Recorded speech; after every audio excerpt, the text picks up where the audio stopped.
안녕하세요. 36살이고 4살 아들 하나 있는 주부입니다. 전업주부였지만 다행히 좋은 직장을 구해 다니고 있고요. 얼마 전까지 저는 인과응보라는 말을 믿지 않은 사람입니다. 나쁜 짓을 한 사람이 벌을 받는다는데 저는 착하게만 살고 나쁜 짓을 한 게 없는데도 힘든 일을 겪기만 했으니까요. 저는 결혼 4년 차에 이혼했습니다. 나이 40을 목전에 두고 아이까지 있는데 이혼한다는 건 제 삶을 통째로 흔들 만큼 큰 사건이었습니다.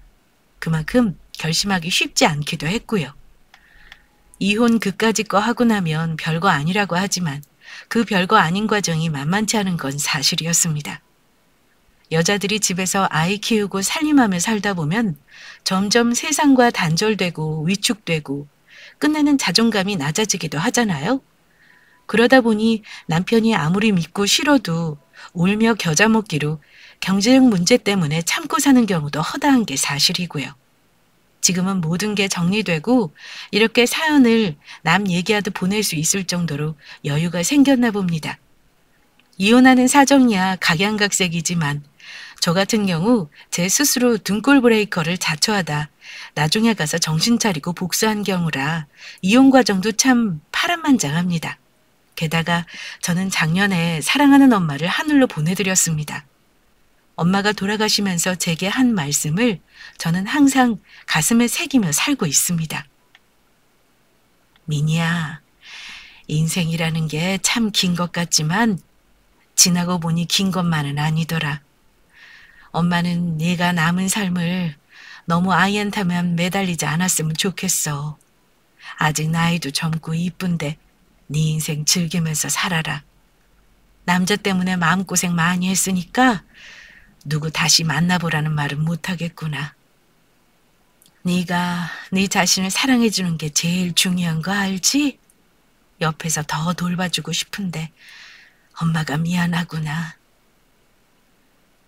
잘 사는 모습 보여드리고 싶었지만 불효를 한 것 같아 친정엄마만 생각하면 아직도 가슴이 많이 아프긴 합니다. 결혼 당시만 해도 저희 부부 두 사람 모두 사회생활 기간이 짧았던 상황이어서 모은 자산은 거의 없었습니다. 남편은 그때 있는 돈을 다 끌어모아 사업을 시작했을 때라 금전적으로 여유 없었고요. 그래도 같이 벌어서 열심히 가정 꾸려가면 된다고 생각했습니다. 집은 저희 처지에 맞게 대출 끼어서 전세 얻었고요. 나머지 모자란 부분은 모두 친정에서 보태주었습니다.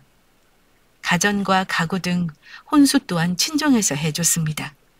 저희 상황을 아는 친정에서 저희가 일단 가진 게 없지만 시작은 해야 하니 도와준 거라고 생각했고 제 생각으로는 여기까지는 고민이 없었습니다. 물론 저희 상황에 예단 예물은 생략해야 한다고 생각하여 안 하려고 했는데 친정엄마가 아예 안 하는 건 신경이 쓰인다고 형식상 1,000만 원이라도 하자고 하여 갖다 드렸고 어머님께서 그중 500만 원은 다시 내어주셨습니다. 사실 전 이 부분도 당시에는 집과 혼수를 모두 친정에서 도움받은 상황이라 좀 안 내켰으나 친정엄마의 뜻이니 좋은 게 좋다고 생각하고 넘어갔습니다. 저는 친정엄마만 계십니다. 아빠는 저 결혼하기 2년 전에 돌아가셨어요. 많지는 않았지만 아빠가 남겨놓은 재산이 있어서 엄마 노후 걱정 없으시고요. 나중에 저와 언니 몫으로 증여해준다고 하신 아파트도 있습니다. 다만 저 결혼할 때 무조건적으로 다 지원해주지 않으신 건 남편 쪽을 배려해서였고요. 결혼하고 얼마 안 되었을 때 엄마는 아빠가 남겨놓은 땅을 먼저 정리하셨습니다. 언니랑 저 시집 다 보냈으니 경기도 외곽 쪽에 예쁜 집 짓고 살기를 원하셨거든요. 엄마는 땅 판 돈으로 양주에 아담한 전원주택 지으셔서 입주하셨고요. 남은 현금은 노후자금으로 쓰시겠다고 하셨습니다. 저희 시댁은 그냥 평범했습니다. 자가로 융자 조금 남아있는 32평 아파트 한 채 있으시고요. 아버지가 택시 운전하시고 어머니는 집에 계시는데 남편과 남편 형이 매달 생활비를 드렸습니다. 아무튼 결혼 후에는 생활을 하면서 남편과 싸우는 일은 거의 없었습니다. 저희 친정엄마 재산에 대해 남편은 자세히는 몰랐습니다. 하지만 땅 팔아서 현금이 많다는 건 제가 말해서 알고는 있었고요. 돈 많은 처가 싫어하는 사위가 어디 있겠어요? 그건 여자도 마찬가지죠. 꼭 그런 이유는 아니었겠지만 남편은 저희 엄마한테 싹싹하게 구는 사위이긴 했습니다. 나중에 알고 보니 그게 다 자기 필요에 따른 행동이라는 걸 알게 되긴 했지만요. 시댁과 친정이 경제력이 차이가 나고 양가 부모 도움 많이 바라지 않은 건 어느 정도 각오한 거였지만 사실 서운할 때가 없지는 않았습니다. 특히나 금전적으로 시댁에 어쩔 수 없이 도움을 드려야 할 땐 괜스레 속상하기도 했어요. 결혼하고 얼마 되지도 않았을 때였는데요. 시댁에서 차를 바꾸는데 기존에 타시던 것보다 좀 더 좋은 차로 바꾸시고 싶으시다며 저희에게 돈을 보태달라고 하신 적이 있습니다. 저는 살면서 부모님이 제게 금전적으로 뭘 요구하거나 바란 적이 한 번도 없었던 터라 저한테 굉장히 생경하게 느껴졌습니다. 우리 타는 차가 벌써 10년이 넘었지 뭐니. 자꾸 고장도 나고 해서 이번에 차를 좀 바꾸고 싶은데 이거 팔아봤자 500도 안 나온대. 너희들이 좀 도와줄 수 있니? 물론 사치성으로 차를 바꾸시는 건 아니었고 중소형 저렴한 차로 바꾸시려고 하시긴 했지만 일단 목돈이 드는 일이라 저는 시부모님의 요구가 좀 부담스러웠습니다. 하지만 그 상황에 제가 싫다고 거절할 만한 자리는 아니어서 남편이 뭐라고 대답하나 눈치만 살피고 있었고요. 차를 바꾸긴 하셔야겠네요.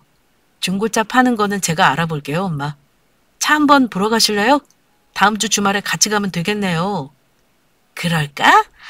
얘 새아가, 너도 같이 가서 보자. 니들이 사주는 거니 같이 골라줘야지 않겠어? 남편은 당연한 듯 대답을 하는데 저는 어쩐지 속에서 짜증이 피어오르며 저도 모르게 머리를 손으로 감싸지고 말았습니다. 그런 저를 시어머니는 은근슬쩍 보시더라고요. 새아기는 무슨 걱정 있니? 아님 뭐가 못마땅한 게야? 아니요, 어머니. 같이 가서 구경해봐요.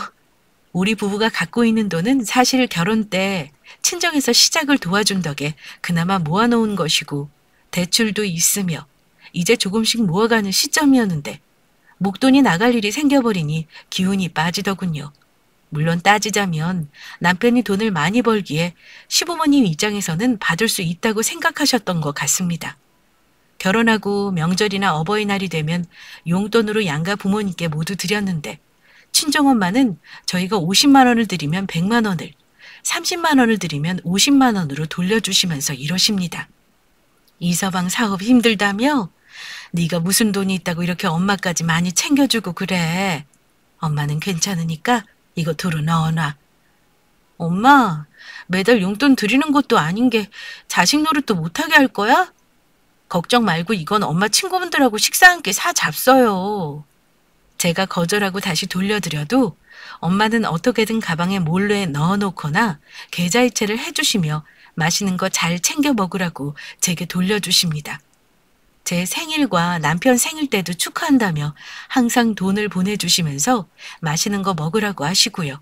물론 주고 싶은 것도 저희 친정엄마가 주시고 싶어서 주시는 마음이고 받으시는 것도 아들 키우시는데 고생하셨으니 받으시는 마음 모두 문제 없다고 생각합니다. 그런데 그나마 있는 돈을 차 바꾸는데 드리려고 하니 밑 빠진 독에 물 붓는 기분이 들더라고요. 평소에도 친정에서 용돈 받아서 시댁 갖다 드리는 것 같은 기분이 들고 시댁에서는 하나도 도움받은 게 없고 모두 친정에서 도움받았는데 억울한 것 같은 계산적인 마음이 드는 건 어쩔 수 없었습니다.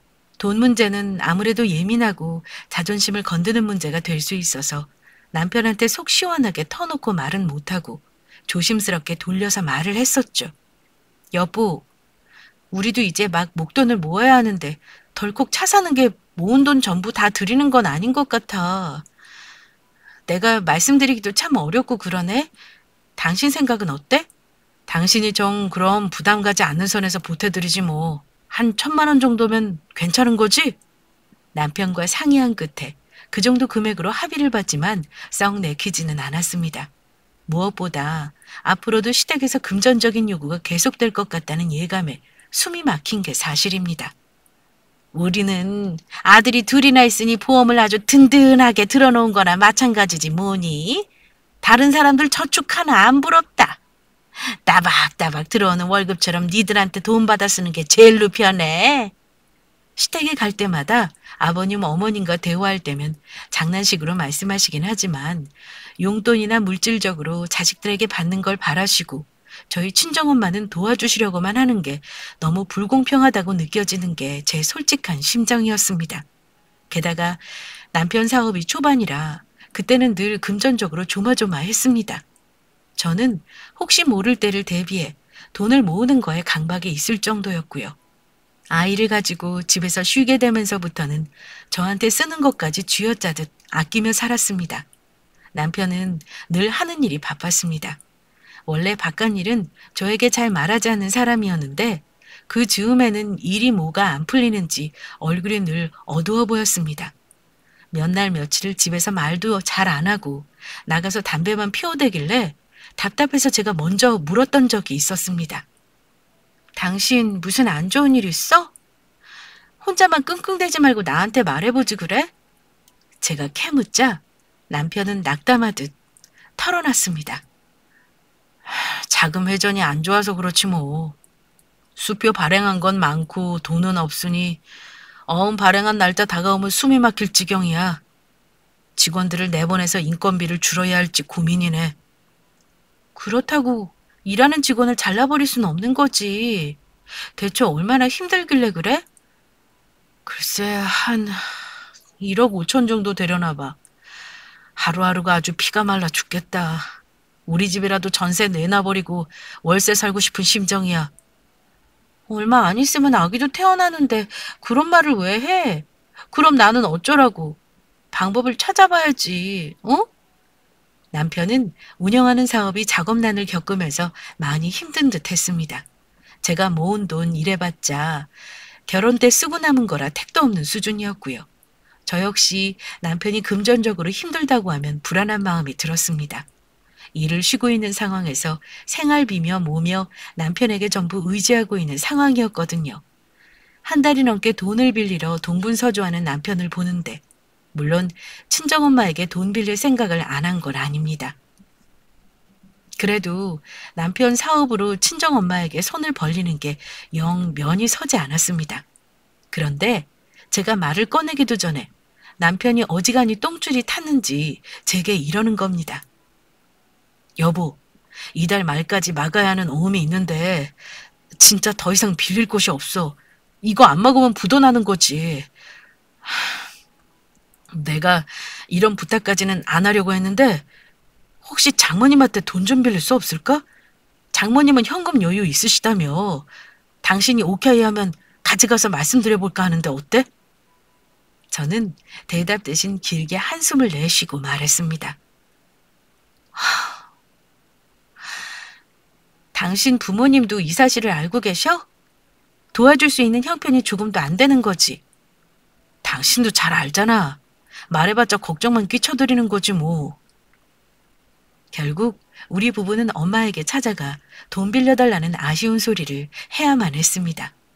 느닷없이 친정에 가겠다는 제 전화에 엄마는 막연히 무슨 일이 있겠구나 추측은 하셨던 것 같습니다. 아이고 우리 딸 어서 와라. 이서방 잘 지냈어? 미니 너도 안 본새 얼굴이 좀 상한 것 같다. 잘 먹어야지. 그래야 뱃속에 애도 잘 클 거 아니니. 장모님 오랜만에 와서 죄송합니다. 실은 긴히 말씀드릴 게 있어서요. 그래. 무슨 일이 있을 거라고 짐작은 했어. 뭐 힘든 일이 있는 거야? 장모님 긴 말 안 하고 말씀드릴게요. 제가 지금 자금 회전이 안 돼서 부도 직전이에요. 여기저기 빌린 것도 이제 한계인 것 같아 어쩔 수 없이 부탁 좀 드리려고 이렇게 왔네요. 아니 부도라니. 자네 사업 잘 되고 있는 거 아니었어? 대체 얼마가 필요한데 그래? 한 1억 5천 정도가 이달 말까지 당장 필요해요. 근데 지금 도저히 그 큰 돈을 마련할 수가 없어요. 집을 뺄 수도 없고 그렇다고 이 사람 이름으로 대출이 그만큼 나오는 것도 아니고요. 이번 한 번만 도와주시면 제가 빠른 시일 내에 갚아드리겠습니다. 몇 촌도 아니고 그렇게 큰 돈을 어쩌면 좋나, 어? 오죽했으면 나한테까지 와서 그런 부탁을 하고 그러나. 제가 차용증까지 정확히 쓰고 꼭 갚을 겁니다, 장모님. 제가 살아야 이 사람도 사는 거잖아요. 뱃속에 아이도 있고요. 이번 한 번만 좀 살려주세요. 아이고, 일단 알았네. 나도 돈을 당장 빼줄 수가 없어. 은행에 가서 예금 해지를 해야 하니까 일단 오늘은 돌아가. 내가 연락하겠네. 정말요? 장모님, 정말 감사합니다. 제가 앞으로 이 사람하고 장모님한테 진짜 잘하겠습니다. 감사합니다. 아이고, 이서방. 그 큰 돈을 못 구했으면 대체 어쩌려고 그런 거야. 그것만 해결되면 고비 넘기는 거라고 확답해 줄 수 있는 거지? 예, 그럼요. 제가 차용증도 써드릴게요. 결국 엄마는 정기 예탁금으로 묶어놓은 노후자금 중에서 그 돈을 빼 남편에게 빌려주었고 남편은 큰 고비를 넘길 수 있었습니다. 물론 자기 입으로 말한 대로 공중받은 차용증도 써서 엄마에게 건넸고요. 엄마는 차용증을 고이 접어 서랍 한편에 넣어놓으시며 남편에게 농담을 하셨습니다. 이서방, 나중에 사업 잘 되면 이자는 2배로 받을 거야? 그때까지는 안 갚아도 되니 마음 놓고 일 열심히 해서 우리 미니 호강시켜줘. 당연하죠, 장모님. 걱정 마세요. 제가 떼돈 벌면 이자는 2배가 아니라 5배로 쳐서 드릴게요. 그 후 부도의 위기를 넘긴 탓인지 남편은 한결 여유 있어 보였습니다.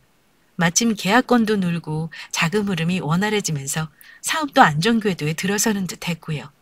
자세히 모르지만 그즈음 영업을 위해 학회나 세미나를 찾아다니기 시작해서 집에 들어오지 않은 날도 많아졌습니다. 남편 사무실도 좀 더 넓은 곳으로 이전을 하게 되었는데요. 그때 직원도 채용하고 사업이 잘 돼가기 시작했습니다. 불과 몇 달 전만 해도 힘들어한 것이 무색하리만치 상황이 역전되는 게 저도 무척 기뻤습니다. 남편이 잘 돼야 저도 마음이 편한 게 당연한 거였으니까요. 그 후 제 인생은 편한 비단길만 펼쳐질 거라 생각했습니다. 첫 아이를 낳고 육아를 하면서 저는 온통 아이 키우는 거에 정신이 쏠려 있었고 남들처럼 정신없는 하루하루를 보내야 했습니다. 그때도 남편은 늘 바빴고요. 남편은 사업을 핑계로 육아를 거의 도와주지 않았습니다. 친정엄마는 멀리 계시니 도움받는 게 현실적으로 어려웠고요. 남편이 주는 생활비를 꼬박꼬박 받았으면서 집에 있는 게 편하다고 하실 수도 있지만 사실 치사하게 느껴진 적도 많습니다. 자기 부모한테 용돈은 꼬박꼬박 주면서 저한테 생활비를 줄 때는 늘 나처럼 편하게 사는 여자 없다며 생색내기 일쑤고 장모님 용돈 드리라며 한 번을 챙겨주지 않았습니다. 게다가 엄마한테 빌린 돈도 슬슬 갚았으면 좋겠는데 제가 슬쩍 빌린 돈 얘기를 꺼내면 남편은 신경질부터 냈습니다.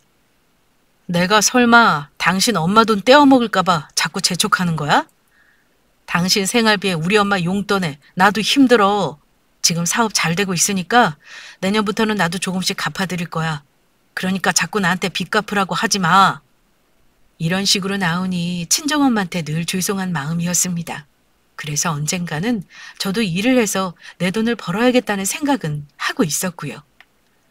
큰아이가 3돌 지나면서 어린이집에 보내기 시작하니 저도 좀 여유가 생기기 시작했습니다. 그때 저도 직장을 구하기 시작했고요.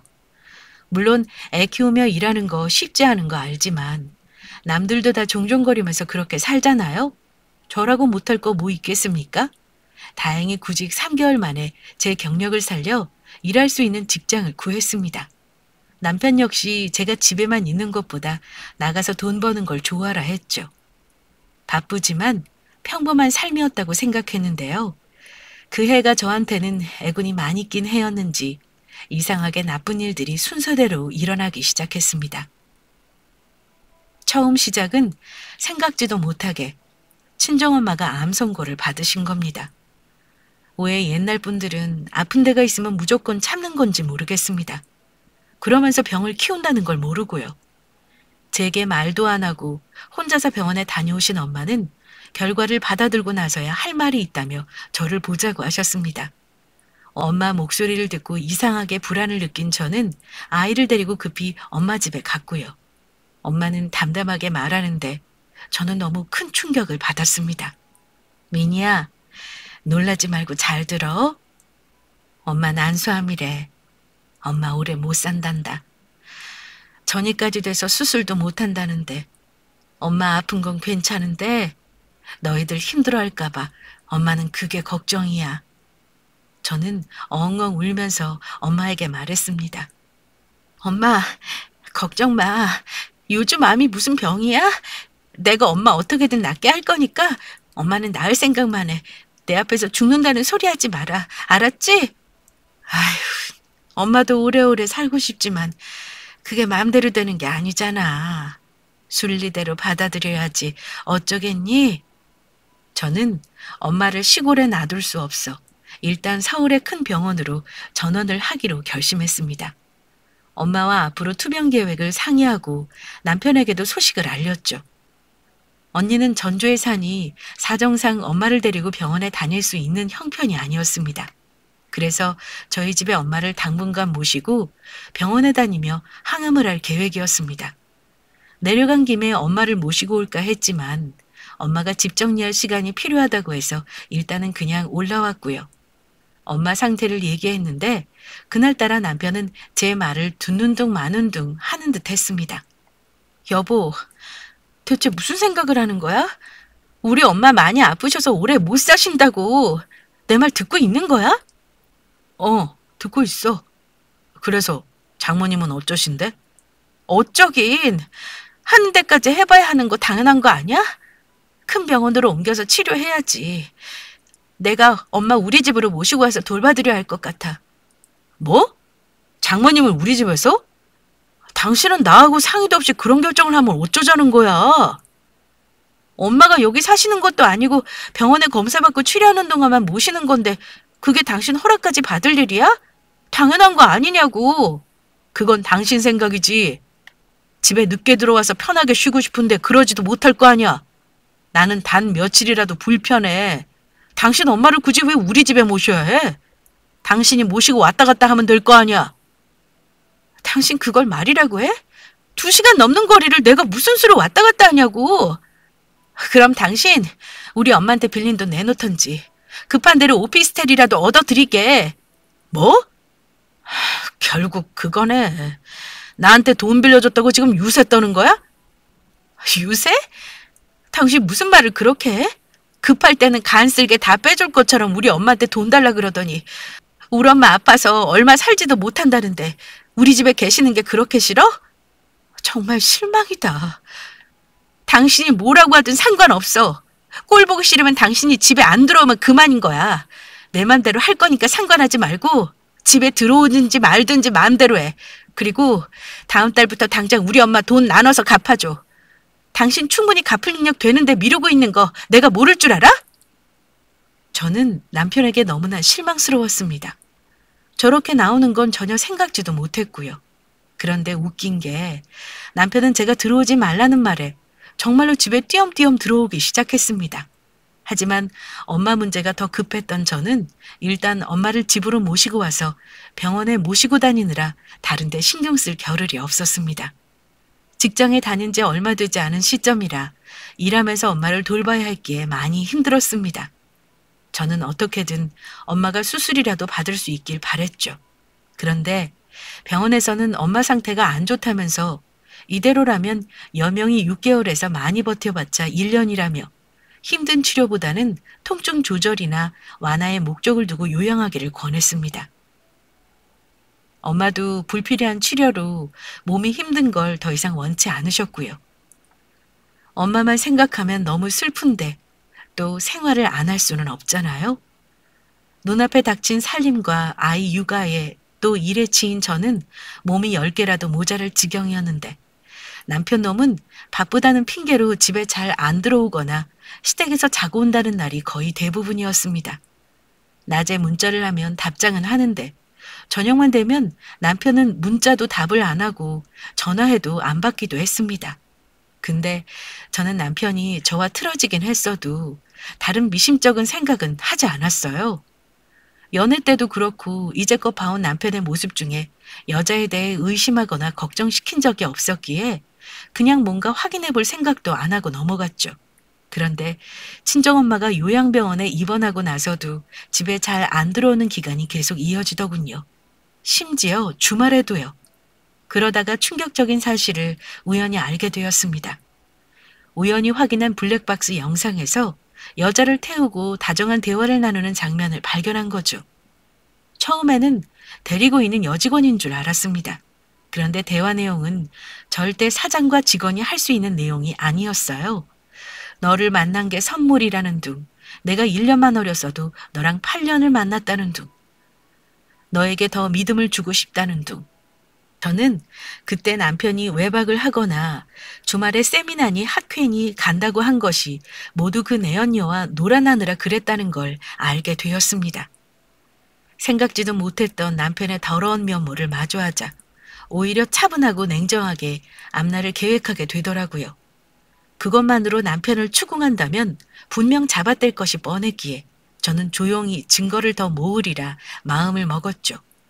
그렇게 마음을 먹으니 제가 몰랐던 게 하나둘 너무도 선명하게 보이기 시작했고요. 그 이후로 수개월간 저는 증거를 모으는 데 집중했습니다. 남편이 집에 온 날 몰래 핸드폰을 열어보니 그동안 제가 이 사람에 대해 얼마나 잘못 알고 있었는지 나 자신이 한심할 정도였습니다. 상간녀와 주고받은 문자와 사진들을 보니 알고 지낸 기간이 최소 2년은 되어 보였고요. 저는 소송에 사용할 모든 증거를 남겨놓았습니다. 저는 남편에게 이혼하자고 하기 전에 상간녀에게 먼저 연락했습니다. 그런데 그년도 제정신이 아니더라고요. 하긴 유부남이나 만나고 다니는 년이 정상일 일은 없지만요. 너 내가 누군지 알아? 내가 사장 와이프인데 너 지금 무슨 짓 하고 다니는지 알지? 네? 사모님이요? 저는 할 말이 없는데요. 사장님한테 말씀하세요. 같이 놀아난 년이 넌데 너도 알아야 할 것 같아서 그래. 유부남이고 애까지 있는 거 너도 뻔히 알면서 만난 거잖아. 소송할 거니까 위자료 두둑하게 준비해놓고 조용히 사표 쓰고 나가. 죄송한데 저한테 먼저 만나자고 한 게 사장님이거든요. 전 못 나가요. 저 자르면 노동부에 신고해버릴 거니까 맘대로 하시고요. 제가 만나기 싫다 해도 사장님이 저한테 매달리는데 어쩌겠어요? 오늘 이후 그럴 일 없을 거야. 소장은 너네 집으로 보내서 부모한테도 다 알릴 거니까 개망신 당하고 싶지 않으면 조용히 나가. 네? 저 사모님, 저희 부모님한테는 알리지 말아주세요. 그러면 하라는 대로 할게요. 지금 나랑 통화하면서 유부남인 거 알고 있었다는 거랑 언제 남편이랑 만났고 언제 잠자리 했는지 기억나는 대로 다 말해. 저는 소송 증거 자료로 쓰기 위해 상간녀와의 대화를 전부 녹취해 놓았습니다. 그 다음 복수의 대상은 남편이었는데요. 이 사람 정말 뻔뻔하게도 처음엔 아주 당당하게 잡아떼더군요. 육체적 관계는 절대 없었어. 얘 내가 데리고 있는 직원인데 미쳤다고 사장이 직원을 만나? 집이 근처라 몇 번 데려다 준 게 다야. 너에게 말 안 한 건 괜히 어린 여자애 차 태우고 다닌 거 알면서 네가 신경 쓸까 봐 아예 말 안 한 거고. 남편은 오히려 박박 우기고 화내면서 못 믿을 거면 왜 묻냐고 오히려 적반하장으로 나오길래 그 자리에서 상간녀와 통화한 녹취록 재생해줬습니다. 그제야 당황하며 아무 말 못하더라고요. 자그만치 인연이더라. 이렇게 나를 치밀하게 속이면서까지 만나야 했던 사람이면 솔직하게 말하고 이혼해달라 하지.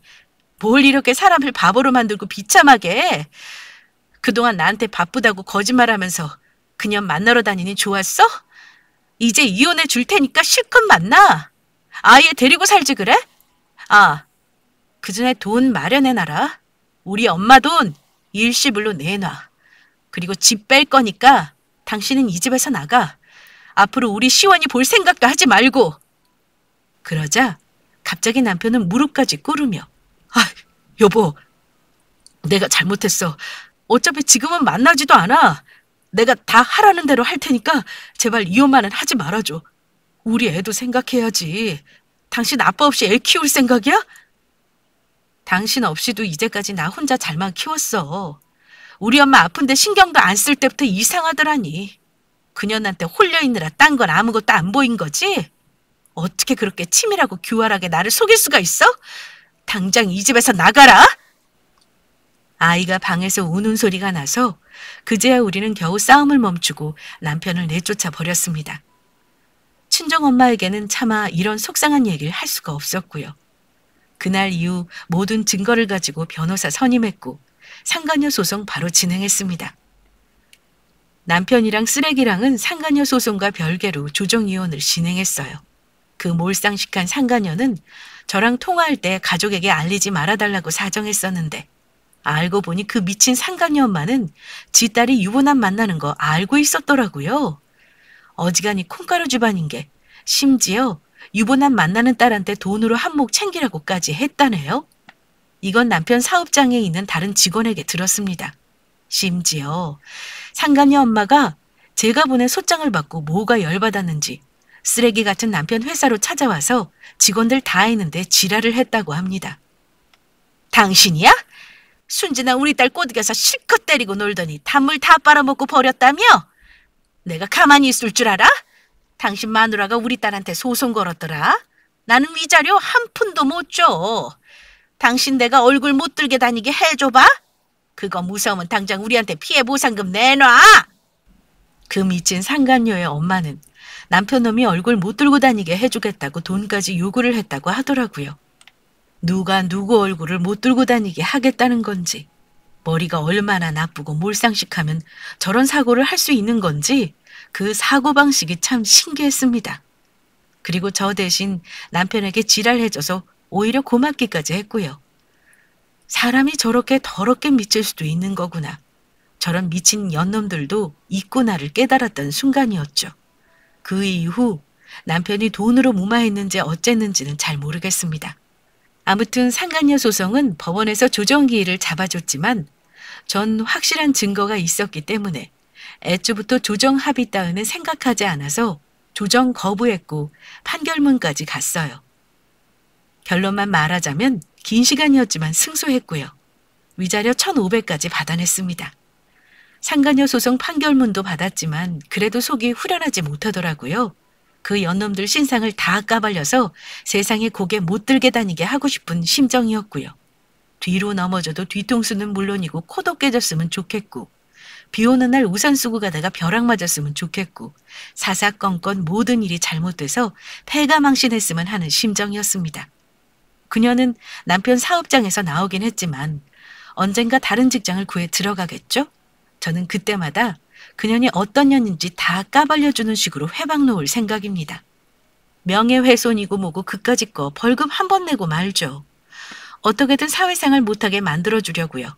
그래야 제 속이 시원할 것 같아서요. 남편이란 쓰레기 새끼는 나중에 저한테 손이 발휘되도록 빌고 자기가 잠시 미쳤었나 보다고 미안하다고 했지만 이미 엎질러진 물이었고 이혼을 번복할 생각은 추호도 없었습니다. 여보, 나 그 애랑 완전히 다 정리했어. 우리 애를 생각해서 한 번만 나한테 기회를 줘. 당신 이렇게 냉정한 사람 아니잖아. 내가 진짜 잘못했어. 장모님 일도 진짜 미안하고 내가 앞으로 잘할게. 어? 당신 정말 비열하다. 지금 나한테 사과하는 거 돈 때문에 그러는 거라는 거 다 알아. 돈 한꺼번에 주려니 속 쓰려서 그렇지. 차용증 당신 손으로 쓰고 당신이 공중받은 거야. 그동안 같이 산 거 생각해서 이자는 안 받을 테니까 돈 준비나 잘해놔. 강제 집행 당하기 싫으면. 남편이 사과한다고 해서 다치고 파이고 문드러진 제 마음은 회복할 수 없는 거니까요. 시간이 흐르면 나아지긴 하겠지만 마음의 상처도 흉터가 남는 법이죠. 응징할 수 있을 때 응징하자는 결심을 했기 때문에 제 눈앞에서 둘 다 치워버렸습니다. 와이프가 애 키우랴, 직장 다니랴, 아픈 엄마까지 돌보랴, 정신없는 와중에 여자나 만나고 다닌 못난 놈의 민낯을 더 늦기 전에 알게 된 게 다행이라고 생각해야겠죠? 더 깊어지는 거짓말에 순진하게 속아 일생을 낭비할 뻔했는데 하늘이 도운 건지 이혼 소송에서 이기게 된 거 역시 다행인 거고요. 솔직히 마음 같아서는 저 사람이 얼마나 비열한 두 얼굴을 가졌는지 지인들에게도 낱낱이 알리고 싶지만 똑같은 인간 되기 싫어 이렇게 사연 채널에 남아 제 속마음을 고백해 봅니다. 정말 평범하고 조용했던 저 같은 사람의 삶에 이런 일이 있을 줄 상상도 못했습니다. 아이 키우면서 평범하게 살고 싶었고요.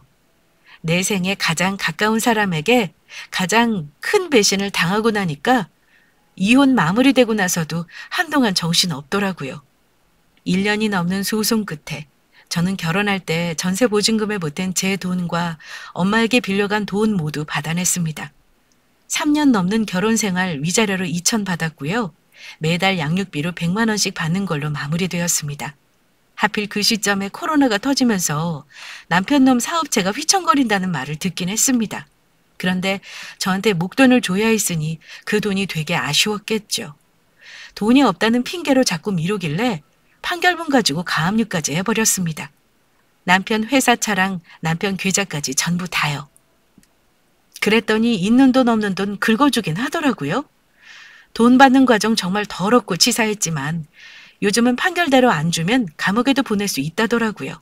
그랬더니 그놈도 울며 겨자 먹기로 준 거고요. 이혼하신 선배님들은 아실 겁니다. 이 세상에 깔끔하게 이혼하는 것은 없다는 걸요. 긴 시간을 상대방의 인간 같지 않은 모습을 다 보게 되는 것이 바로 이혼이라는 거더군요. 저는 아픈 엄마에게 이혼을 숨겨야 해서 더 힘들었습니다. 이혼 소송 중에 엄마는 호스피스 병원으로 옮기게 되셨고 제가 이혼 마무리하게 될 때쯤에는 저도 엄마에게 아이와 둘이 살 거라고 솔직히 말씀드렸죠. 엄마, 나 시온아빠랑 이혼할 것 같아. 엄마 빌린 돈 다 받아내서 줄 거니까 걱정하지 마. 엄마 아픈데 내가 잘 살지 못하는 거 보게 해서 정말 미안해. 네가 뭐가 미안해. 더 늦기 전에 아닌 놈은 걸러내는 게 맞지. 이서방 그렇게 안 봤는데 사람 속은 진짜 모르는 거더라니. 어쩜 너한테 그럴 수가 있니? 걱정하지 마. 너 직장도 있고 돈도 있는데 뭐가 걱정이니? 그런 놈하고 살면서 스트레스 받으면 좋을 거 하나도 없다. 너만 손해야. 잘했어, 미니야. 잘했다. 엄마가 속상해서 몸 상태가 안 좋아지시면 어떡하나 걱정했는데 오히려 엄마는 저를 위로해 주셨습니다. 아픈 엄마 생각해서라도 엄마 앞에서는 씩씩한 척을 해야 했고요. 여명이 6개월에서 1년이라던 의사의 말과는 달리 엄마는 1년 8개월이나 더 버티시다가 작년에 돌아가셨습니다. 엄마 돌아가시기 전에 재산은 저와 언니가 미리 정리를 했고요. 남편 놈은 결국 길어지는 코로나를 버티지 못하고 문 닫았다는 소식을 전해 듣긴 했습니다. 만약 이혼 소송이 조금만 늘어졌다면 돈 받아내는 것도 어려울 뻔했다는 생각이 들더라고요. 이혼이 좋은 일은 아니지만 어찌됐든 조상님이 도와주신 게 아닌가 싶습니다. 게다가 인과응보라는 말도 이럴 때 쓰는 게 아닌가 싶었어요. 저는 인과응보라는 말을 안 믿는다 했었는데요. 결국은 사람 일이라는 게 자기가 저지른 일은 자기가 갖게 되어 있다는 거 다시 한번 느끼게 되었습니다. 저는 제 선에서 할 수 있는 복수는 했다고 생각합니다. 어쨌든 상간녀에게 직장도 관두게 했고 위자료를 받았으니 벌 줬다 생각하고요. 남편에게도 받을 만큼 받았고 제가 망하게 한 건 아니지만 인생 꼬였으니 벌 받았다 싶고요. 하지만 그렇다고 제 마음속 상처나 분노가 완전히 사라지지는 않을 것 같습니다. 하지만 이제는 다 지나간 일이 되었으니 내 새끼만 생각하면서 열심히 사는 데 집중하려고요. 다행히 친정엄마 덕분에 경제적으로 풍족하게 아이 키울 수 있을 것 같아요. 남편 놈이 양육비를 제대로 줄는지 걱정은 됩니다. 짐승도 자기 새끼 귀한 줄은 아는데 안 주면 법대로 처리할 생각이고요. 더 잘 이겨내고 잘 살고 싶어요. 용기 주는 말 한마디 해주시면 큰 힘 될 것 같습니다. 여기까지 제 사연 들어주신 분들께 감사드립니다.